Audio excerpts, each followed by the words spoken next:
السلام علیکم ورحمۃ اللہ وبرکاتہ۔ یہ واقعہ ایک سعودی نوجوان کا ہے جو اپنی زندگی سے مطمئن نہیں تھا۔ اس کی تنخواہ صرف 4000 ریال تھی۔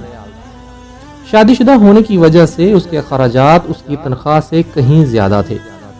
مہینہ ختم ہونے سے پہلے ہی اس کی تنخواہ ختم ہو جاتی اور اسے قرض لینا پڑتا۔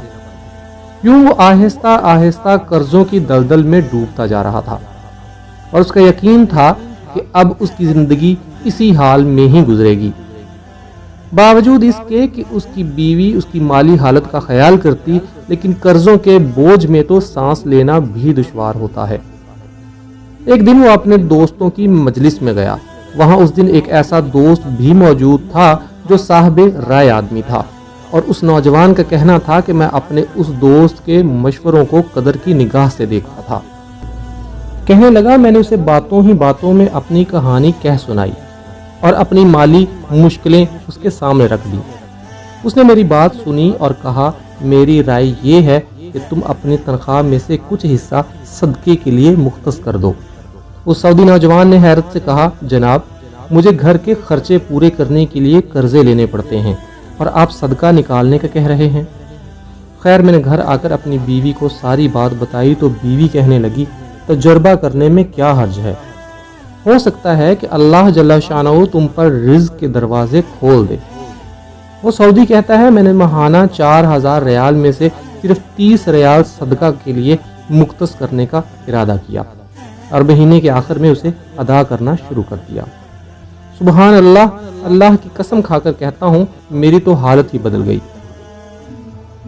کہاں میں ہر وقت مالی ٹینشنوں میں اور سوچوں میں رہتا تھا، اور کہاں اب میری زندگی گویا پھول سی ہو کر رہ گئی تھی، ہلکی پھلکی آسان۔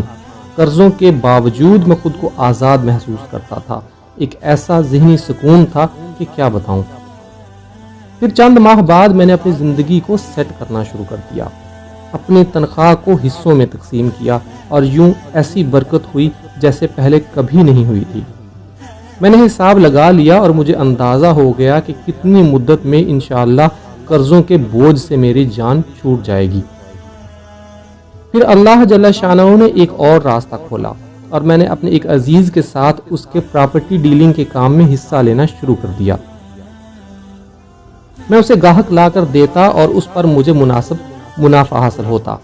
الحمدللہ، میں جب بھی کسی گاہک کے پاس جاتا وہ مجھے کسی دوسرے تک رہنمائی ضرور کرتا ہے۔ میں یہاں پر بھی وہی عمل دہراتا کہ مجھے جب بھی منافع ملتا میں اس میں سے اللہ کے لیے صدقہ ضرور نکالتا۔ اللہ کی قسم، صدقہ کیا ہے کوئی نہیں جانتا سوائے اس کے جس نے اسے آزمایا ہو۔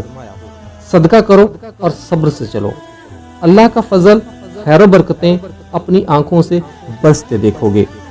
جزاک اللہ خیر۔